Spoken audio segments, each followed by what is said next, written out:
भगवंत सांगतात, जातस्य हि ध्रुव मृत्युर ध्रुवं जन्म मृतस्य च तस्मात् परिहार्यते न त्वं शोचितुमर्हसि। अरे अर्जुना, जातस्य हि ध्रुव मृत्युर, या जगतामध्ये ज्याचा जन्म झालेला आहे, मग तो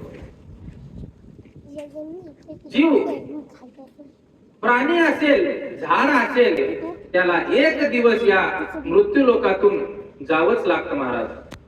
या श्लोकावरती ज्ञानोबा लिहितात की उपजेते नाशे नाशिले ते पुनरपि दिसे, हे घटिका यंत्र जैसे परिभ्रमेगा।